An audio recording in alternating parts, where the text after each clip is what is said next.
Hello students, welcome to next gen physics. मैं हूं गुरप्रीत सिंह। आज हम क्लास 11th में हमारे पास एक चैप्टर है थर्मल प्रॉपर्टीज ऑफ मैटर।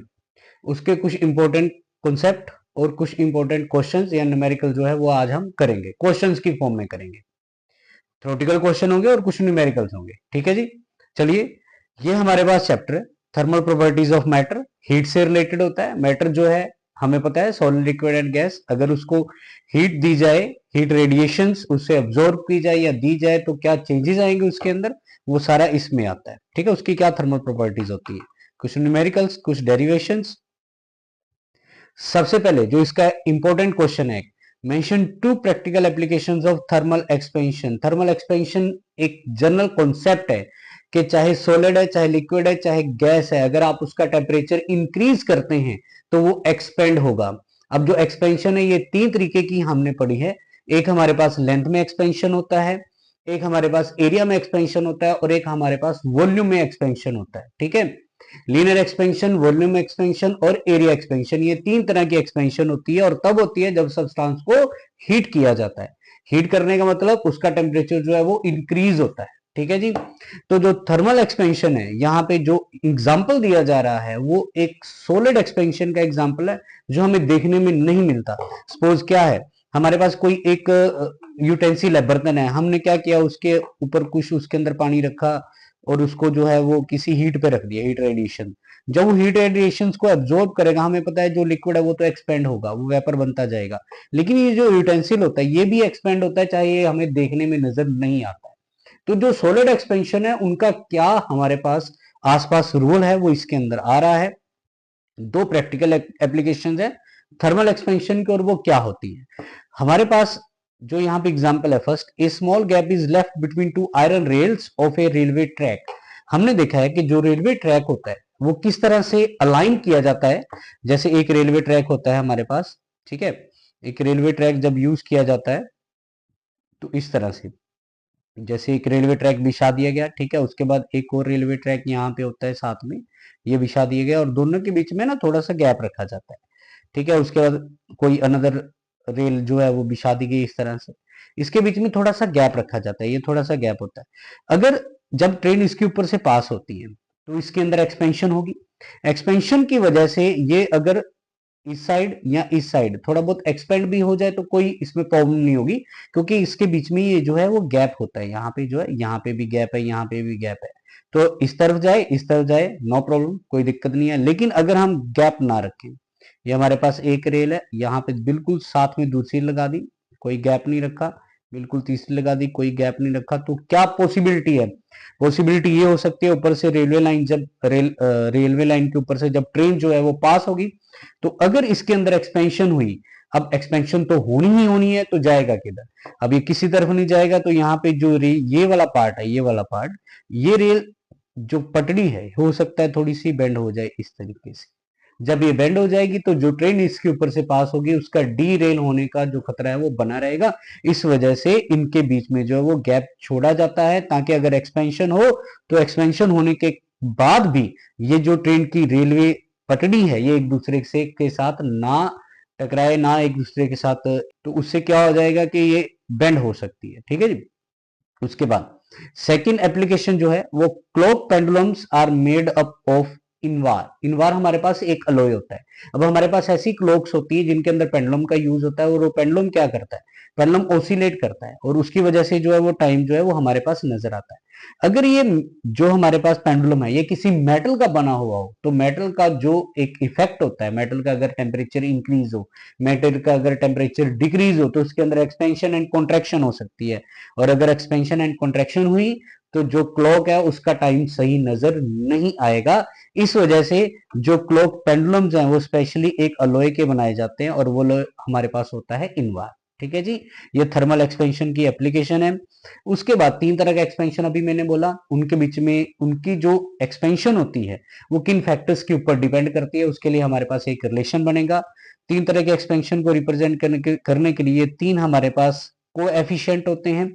ये हमारे पास होता है लीनियर एक्सपेंशन का कोएफिशिएंट, ठीक है, ये हमारे पास होते हैं एरिया एक्सपेंशन का कोएफिशिएंट, ये हमारे पास होता है वॉल्यूम एक्सपेंशन का coefficient alpha beta and gamma, इनके बीच में एक रिलेशन करेंगे।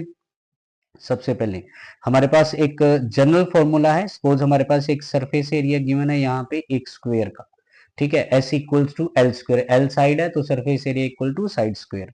हमने सपोज इसका टेम्परेचर इंक्रीज कर दिया, let delta T, which is increase in temperature, not initial not final, it is the increase in temperature.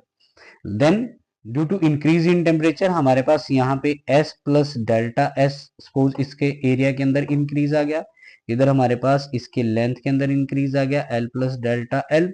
यहां से इसके कोएफिशिएंट की तरफ हम कैसे जाएंगे, डेल्टा एस जो है वो बीटा एस डेल्टा टी के इक्वल होता है, ठीक है जी। L as it is, delta L जो है वो अल्फा एल डेल्टा टी के इक्वल होता है।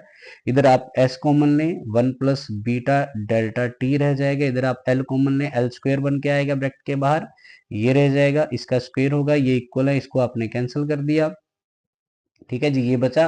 अब राइट साइड पे आइडेंटिटी अप्लाई करेंगे, A plus B square, A square plus B square plus 2ab, ठीक है।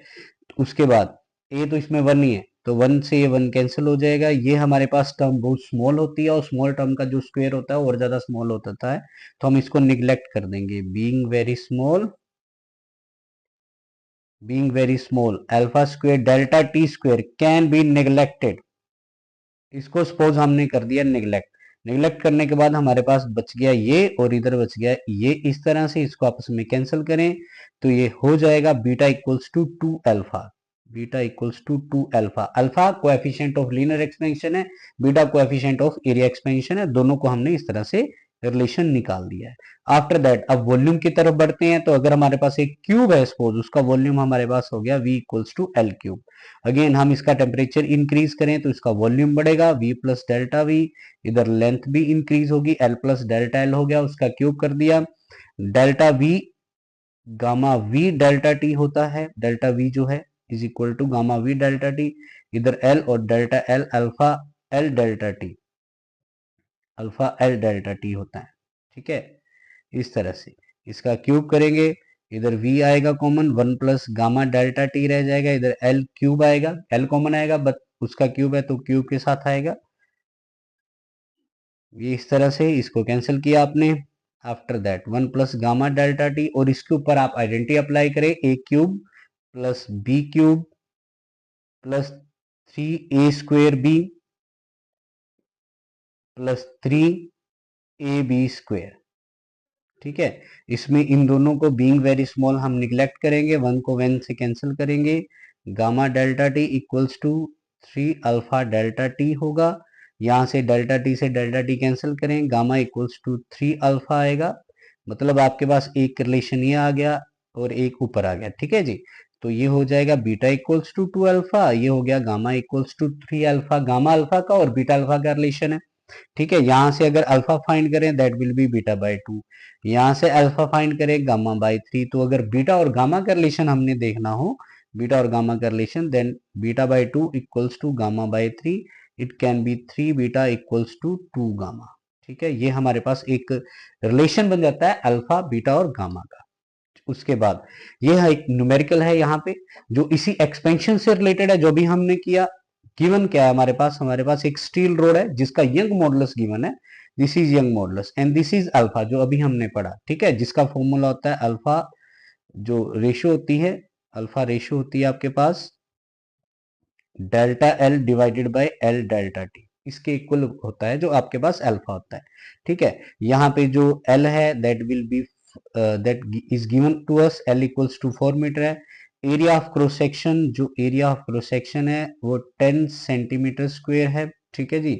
और आपके पास यहाँ पे जो एरिया ऑफ सेक्शन हो गया, उसके बाद temperature, change in temperature which is delta T, this is 400 degree Celsius, ये आपके पास डेल्टा टी है, चेंज इन टेम्परेचर है क्योंकि इनिशियल 0 डिग्री सेल्सियस है और 400 डिग्री सेल्सियस आपके पास फाइनल दिया हुआ है। Without being allowed to extend the tension produced in the rod is this, ठीक है। एक स्टील रोड है, इसका यंग मॉडुलस है, अल्फा गिवन है, लेंथ गिवन है, area of cross section given है, is heated from 0 degree Celsius to 400 degree Celsius without being allowed to extend. The tension produced in the road is this. Find the value of x. हमें जो है वो tension निकालनी है और यहाँ पे हम यंग मॉडुलस वाला जो आइडिया है वो भी यूज करेंगे। यंग मॉडुलस हमें पता है y equals to F L divided by A delta L होता है। ठीक है जी, तो डेल्टा एल की तरफ जाएंगे और यहां से delta L equals to F L divided by A into Y हो गया हमारे पास। ठीक है, अब डेल्टा एल की जो वैल्यू है अगर यहाँ से निकाल लेंगे, ऊपर वाले इस रिलेशन से यहाँ से हम निकाल लेंगे, तो delta L equals to alpha L delta T होता है। इसको यहाँ पुट कर दें, alpha L delta T equals to F L upon A Y. ठीक है जी, तो यहाँ पे जो एल है वो हमारे पास कैंसिल हो गया। ठीक है, आप निकालना चाहते हैं यहाँ पे टेंशन, तो टेंशन के लिए हम यहाँ पे एफ निकालेंगे, कितनी उसके अंदर एक्सटेंशन आई है, टेंशन उसके ऊपर होगा। तो F equals to alpha delta T A and Y. ठीक है, जो ये फॉर्मूला बना हमारे पास, इसमें हम वैल्यू पुट कर देंगे, और वैल्यू पुट करने के लिए F equals to alpha which is 10 to power minus 5, temperature change in temperature which is 400 into area of cross section 10 centimetre square है, 10 टू पावर माइनस 4 साथ में आ जाएगा। After that Young modulus 2 into 10 to power 11। ठीक है जी, ये value put करनी है आपको, और यहाँ पे ये जो आंसर बनेगा आपके पास 2 4 जा 8 आ जाएगा पहले हमारे पास। ठीक है, इंटू दिस एंड दिस, ये हमारे पास 10 टू पावर माइनस 9 हो जाएगा। ठीक है, ये इंटू 10 टू पावर 3 बन जाएगा, ये हमारे पास 10 टू पावर 11 हो जाएगा। ठीक है जी, तो ये हो जाएगा f equals to 8 into 10 to power 5, 11 3 14, उसमें से 9 जाएगा 5 हो जाएगा। अब आप इसको ना इससे कंपेयर करेंगे, जो ऊपर गिवन है, जो टेंशन हो रही है वहां पे टेंशन भी फोर्स से ही आती है, x इंटू 10 टू पावर 5 है, इन दोनों को कंपेयर करेंगे तो x आपके पास जो है वो बन जाएगा 8। आपको इसमें x की वैल्यू जो है वो फाइंड करनी थी। ठीक है जी, उसके बाद नेक्स्ट हमारे पास एक स्केल, जो टेम्परेचर की डिफरेंट स्केल होती हैं उससे रिलेटेड एक क्वेश्चन है। हमारे पास जो यूज होती हैं वो 3 तरह की स्केल ऑलमोस्ट हम सारे, मतलब जब भी हम एक्सपेरिमेंट वगैरह करते हैं तो उसमें यूज करते हैं। जैसे सेल्सियस स्केल होती है, फ़ारेनहाइट स्केल होती है, केल्विन स्केल होती है। सेल्सियस स्केल वो होती है जिसमें हमारे एटमॉस्फेयर का टेम्परेचर वगैरह आता है, ठीक है ना। और फ़ारेनहाइट स्केल वो होती है जिसमें हमारा बॉडी टेम्परेचर जो है वो आता है, जैसे कि कितना टेम्परेचर है, बुखार है, फीवर है, या टेम्परेचर लो है या हाई है, वो सारे इसमें आता है। और एक जो हम ऐसे यूनिट की फॉर्म में फॉलो करते हैं वो केल्विन स्केल होती है। तो यहाँ पे हमारे पास सबसे पहले जो गिवन है, ये कुछ टेम्परेचर गिवन है। फर्स्ट टेम्परेचर गिवन है 24.57 केल्विन में, एक टेम्परेचर गिवन है आपके पास 216.55 केल्विन में। ठीक है, एक नियोन का दिया हुआ है और एक कार्बन डाइऑक्साइड का दिया हुआ है। एक्सप्रेस करना है इन टेम्परेचर्स को हमने सेल्सियस और फ़ारेनहाइट स्केल में। सबसे पहले सेल्सियस स्केल में इसको लेते हैं, तो हमारे पास फॉर्मूला होता है, सेल्सियस स्केल होता है जो टेम्परेचर केल्विन में दिया हो उसमें से आप 273.15 माइनस कर देंगे। ठीक है, तो आपके पास जो फर्स्ट बनेगा यहाँ पे आप वैल्यू पुट कर देंगे 24.57, 273.15, तो 273.15 और 24.57। ठीक है, ये आपके पास आ जाएगा 8, ये आपके पास आ जाएगा 5, ये आ जाएगा 8, then this is 4, this is 2, तो it will be Celsius minus में 248.58 डिग्री सेल्सियस। ठीक है, अब इससे हम फ़ारेनहाइट में जाएंगे, और फ़ारेनहाइट में जाने के लिए हम जो है वो हमारा फॉर्मूला यूज करेंगे यहाँ पे टी एफ। जब फ़ारेनहाइट में जाते हैं तो फॉर्मूला यूज होता है हमारे पास 9/5 ऑफ टी सी प्लस आपके पास आ जाता है 32। ठीक है, तो फ़ारेनहाइट में जाएंगे, यहाँ पे फ़ारेनहाइट में सेल्सियस की वैल्यू पुट करेंगे -248.58 प्लस ये हो जाएगा 32। अब 248.58 को हम सॉल्व करते हैं, अभी डिवाइड करते हैं तो ये हो जाएगा 20। ठीक है, ये हो जाएगा 45। ठीक है, ये हो जाएगा आपके पास 35 हो जाएगा, ये 8 हो गया। ठीक है, ये 1 बन गया, और ये हो जाएगा इस तरह से। ठीक है, अब इसको आपने मल्टीप्लाई करना है 9 से, 49716 9 से मल्टीप्लाई करेंगे, ये इस तरह से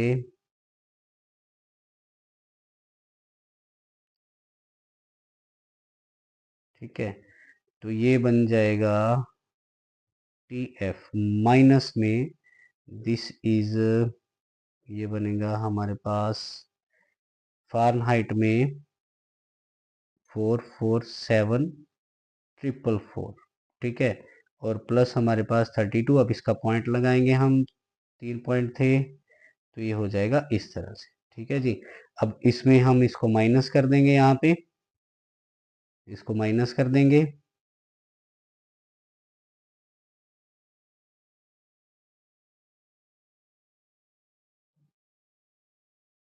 ठीक है जी। तो ये हमारे पास बन जाएगा -415.44 फ़ारेनहाइट, डिग्री फ़ारेनहाइट। ठीक है जी, तो ये हमने इस तरह से कन्वर्जन की है कि कैसे हम केल्विन का एक टेम्परेचर गिवन था सेल्सियस में और फ़ारेनहाइट में कन्वर्ट करेंगे। ये जो सेकंड वाला है वो आप करेंगे, इसको करने की कोशिश करेंगे कैसे इस कन्वर्जन को करना है। सिंपल है, सिर्फ कैलकुलेशन है, इसमें अलग से कुछ नहीं है। ठीक है जी, अब नेक्स्ट क्वेश्चन है, a hole is drilled in a copper sheet, the diameter of the hole is this 4.24 centimetre at 27 degree Celsius. What is the change in the diameter of the hole? आपको change in diameter निकालना है when the sheet is heated to 227 degree Celsius. ये यहाँ पे सीधा ही आपके पास आ गया, this is a question of coefficient of linear expansion. तो अभी हमारे पास फॉर्मूला था that alpha equals to delta L divided by L delta T होता है लीनियर एक्सपेंशन में। एरिया तो यहाँ एस ले लो, वॉल्यूम है तो यहाँ पे वी ले लो। तो यहाँ पे ये बन गया जो फॉर्मूला जो है। अब इसके अंदर आपको सिंपल वैल्यू पुट करनी है। ठीक है, डायमीटर है, जो आपके पास लेंथ है वो 4.24 सेंटीमीटर में है। ठीक है, डेल्टा टी अगर आप निकालेंगे 227 माइनस 27 आएगा, डेल्टा टी हमारे पास हो जाएगा 200 डिग्री सेल्सियस। ठीक है जी, उसके बाद जो आपके पास अल्फा है उसकी वैल्यू गिवन है 1.70 इंटू 10⁻⁵ पर डिग्री सेल्सियस। इस तरह से सिर्फ आपको ये वैल्यू पुट करके और निकालना क्या है, चेंज इन डायमीटर, यानी कि you have to find delta alpha L delta T. ठीक है, डेल्टा एल अल्फा की वैल्यू पुट करेंगे 1.70 इंटू 10⁻⁵, जो एल है वो हमारे पास 4.24 सेंटीमीटर में हो गया। चलो सेंटीमीटर लिखने की जरूरत नहीं है, यहाँ पे 4.24 सिंपल लिखें। Delta T change in temperature 200 हो गया। तीन टर्म थी, तीनों टर्म्स आ गई हैं। अब इसको सिंपल आपने जो है वो सॉल्व करना है। ये 170 100 आ जाएगा, 10⁻⁵ इंटू ये 424 डिवाइडेड बाई 100 इंटू 200। ठीक है, ये जीरो दो जीरो से कैंसिल हो गया। अब उसके बाद ये हो जाएगा, एक जीरो से ये जीरो कैंसिल हो गया, ऊपर जाके ये माइनस हो जाएगा, यानी कि 10⁻⁻6 बन जाएगा। ठीक है, आप 424 को पहले 17 से मल्टीप्लाई करें तो ये 8, ये 6, ये 0, ये 4 और ये 72, 08 मल्टीप्लाई बाई 2 आ जाएगा। ठीक है, ये वाला 2। उसके बाद ये हो जाएगा 16 4, दिस इज 4 इंटू 10⁻⁻6। आपने आंसर को कभी इस तरीके से नहीं छोड़ना है, एक डिजिट के बाद पॉइंट लगाना है। तो अगर एक डिजिट के बाद पॉइंट लगाएंगे, ये हमारे पास 1.44 इंटू 10⁻⁻2 सेंटीमीटर हो जाएगा। This is increase in length. ठीक है जी, हो गया ये वाला क्वेश्चन। नेक्स्ट इंपॉर्टेंट क्वेश्चन है, what is anomalous expansion of water, right it's practical importance on aquatic life. अब सिंपल सी बात है, अनोमलस एक्सपेंशन का मतलब होता है जो अजीब बिहेवियर शो करे। अगर हम वाटर को हीट करते हैं एट 0 डिग्री सेल्सियस तो उसका वॉल्यूम जो है वो डिक्रीज होता है और डेंसिटी इंक्रीज होती है। ये इसका ना अपना अलग ही बिहेवियर है। आमतौर पे क्या होता है कि 0 डिग्री सेल्सियस पे किसी भी लिक्विड को अगर उसके बाद हीट करना स्टार्ट कर देता है तो वो एक्सपेंड होता है, लेकिन वाटर अलग तरीके से बिहेव करता है। अगर उसको 0 डिग्री सेल्सियस पे हीट करते हैं तो उसका वॉल्यूम डिक्रीज होता है, वो एक्सपेंड नहीं होता, और उसकी डेंसिटी जो है वो इंक्रीज होना स्टार्ट हो जाती है, अपोजिट चलता है। तब तक होता है जब तक हमारे पास टेम्परेचर 4 डिग्री सेल्सियस नहीं बन जाता, और जैसे ही टेम्परेचर 4 डिग्री सेल्सियस के अबव जाता है तो वॉल्यूम इंक्रीज होना स्टार्ट होगा। मतलब जो एक लिक्विड है यानी कि वाटर है, वो 4 डिग्री सेल्सियस के बाद से एक्सपेंड होना स्टार्ट होता है। इस वजह से इस पर्टिकुलर पॉइंट पे जाके उसकी जो डेंसिटी होती है वो इस 4 डिग्री सेल्सियस के बाद डिक्रीज होना स्टार्ट करेगी। तो वाटर की जो मैक्सिमम डेंसिटी है वो 4 डिग्री सेल्सियस पे होती है। वाटर की मैक्सिमम डेंसिटी 4 डिग्री सेल्सियस पे होती है, ये आपने जो है वो याद रखना है। ठीक है जी, अब साथ में ही इसकी जो एक प्रैक्टिकल इंपॉर्टेंस है एक्वेटिक लाइफ में, वो ये होती है कि जैसे कोई भी पोंड है, कोई भी लेक है, जहां पे टेम्परेचर जो है 0 डिग्री सेल्सियस से बिलो चला जाता है, तो उसमें जो ऊपर वाला उसका हिस्सा होता है, ऊपर वाला जो पानी होता है उसकी वजह से वो लेक जो है वो फ्रीज होगी। लेकिन उसके बिनंत उसके नीचे वाला जो बॉटम वाला जो वाटर होता है, क्योंकि उसमें डेंसिटी जो है वो हमने पढ़ी है कि मैक्सिमम होती है एट 4 डिग्री सेल्सियस पे।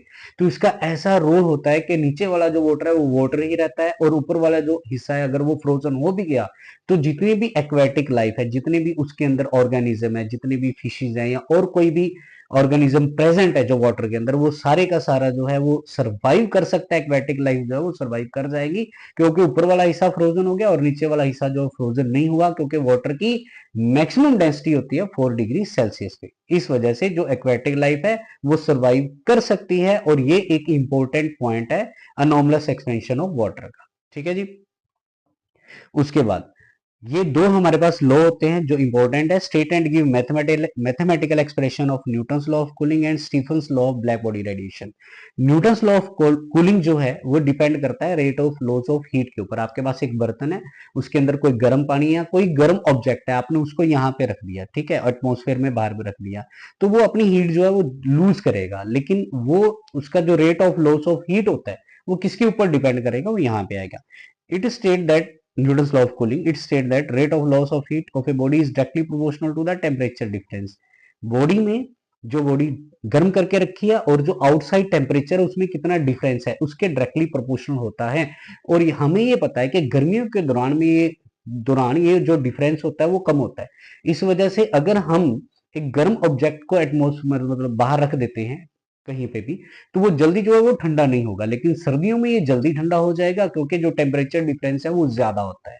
गर्मियों में टेम्परेचर डिफरेंस कम होता है, मतलब rate of loss of heat is directly proportional to temperature difference. ठीक है, तो डिफरेंस के ऊपर डायरेक्टली प्रोपोर्शनल करता है। तो इसका जो फॉर्मूला होगा minus D Q by D T, क्यों आया, क्योंकि हीट लॉस हो रही है, और T minus T naught temperature difference आ गया, यहाँ पे एक कॉन्स्टेंट लगा दिया हमने के।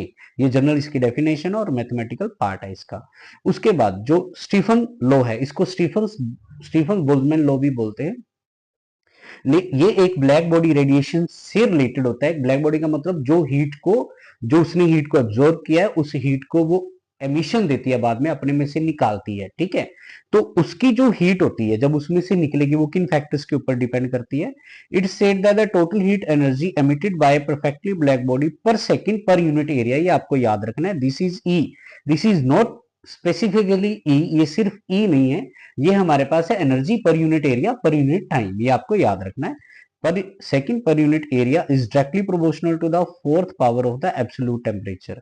तो E जो है that is directly proportional to T raise to power 4। E यहाँ पे कांस्टेंट लगा दिया sigma, T raise to power 4 हो गया।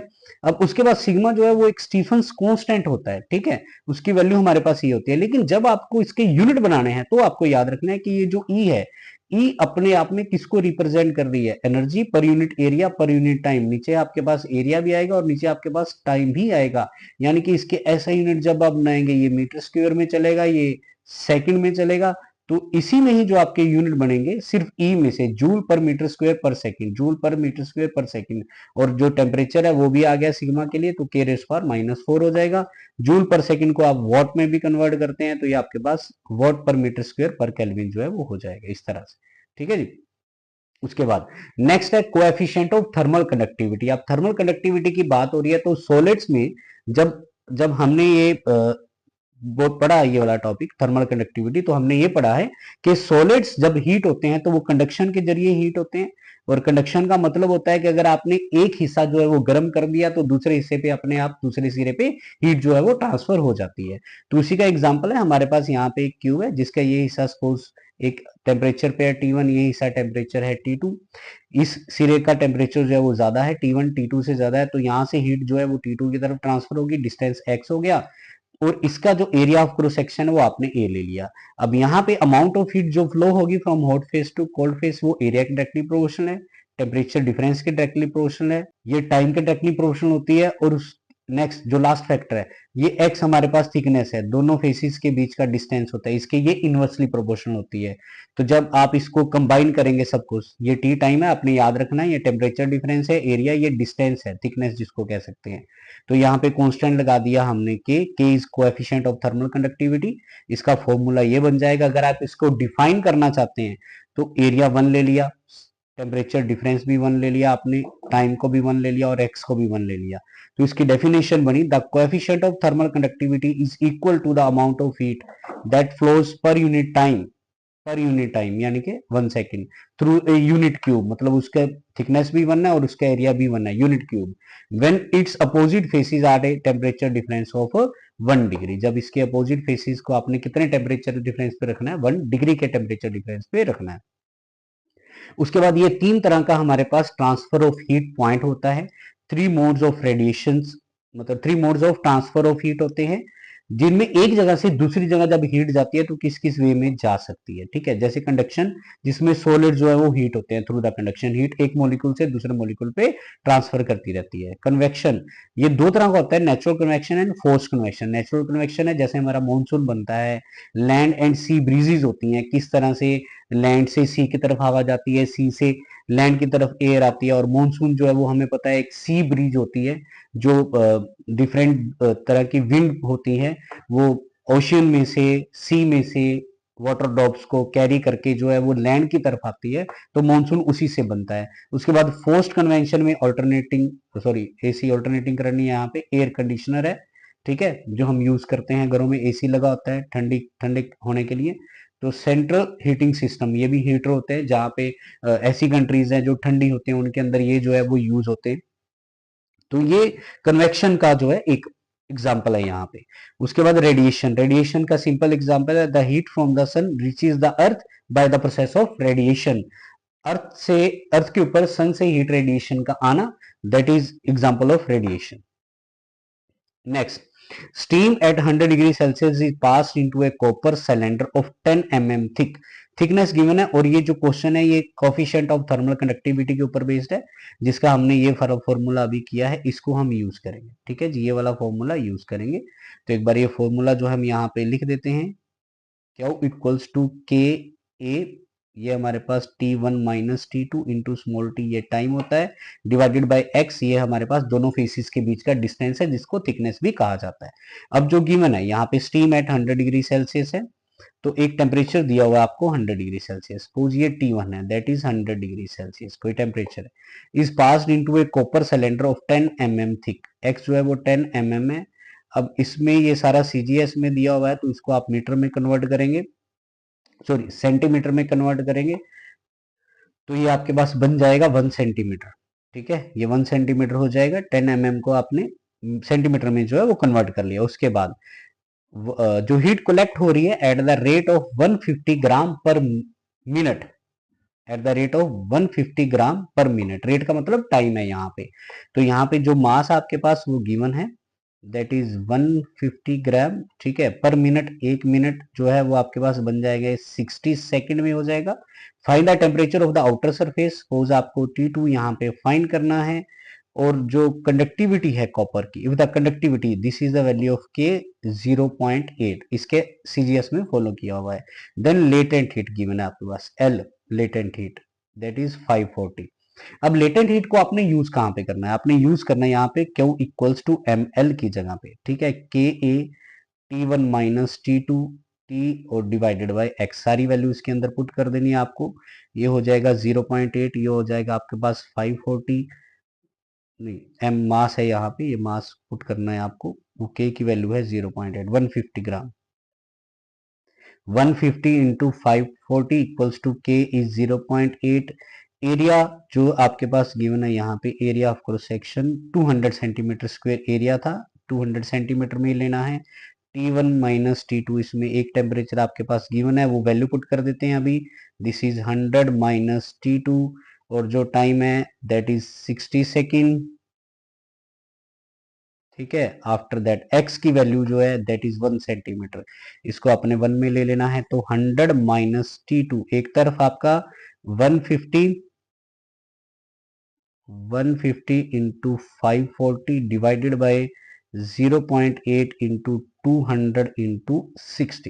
ठीक है जी, तो अब आपके पास ये हो जाएगा, ये जीरो से ये जीरो कैंसिल, ये जीरो से ये जीरो कैंसिल, इसका पॉइंट हटेगा तो इसके पॉइंट से ये जीरो कैंसिल हो जाएगा। ठीक है, 100 माइनस T2, ये ऊपर बनेगा 15 फोर द 60, 06, ये हो जाएगा 810 डिवाइडेड बाय 8 टू ज़ा 16 प्लस इंटू 6 96 हो जाएगा ये, ठीक है, इस तरह से, ठीक है।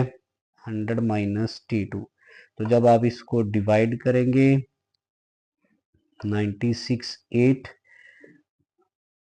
ये इस तरह से, सॉरी ऐसे 8 6 48, यहाँ पे 4 आएगा, ये हो जाएगा 7 6 8, ये हो जाएगा 2, ठीक है, और ये हो जाएगा आपके पास 4, ठीक है, 20, तो ये चले जाएगा आपके पास 5 9 45, 8.4, ठीक है, 8.4, दिस इज 8.4। जब आप T2 निकालेंगे यहाँ से तो 100 माइनस 8.4 आ जाएगा, ठीक है। 100 में से आप 8.4 जो है माइनस करें 6, ठीक है, ये हो जाएगा आपके पास 91.6 91.6 डिग्री सेल्सियस। तो ये हो गया आपके पास answer, which is temperature 91.6 degree Celsius, ठीक है जी। तो ये थे हमारे पास कुछ इंपॉर्टेंट क्वेश्चन, जिनमें कुछ हमने न्यूमेरिकल्स किए, कुछ थ्योरेटिकल क्वेश्चंस किए, कुछ डेफिनेशंस किए और कुछ एग्जाम्पल किए, ठीक है। आप इन क्वेश्चंस को करेंगे और प्रैक्टिस करना अच्छी तरह से।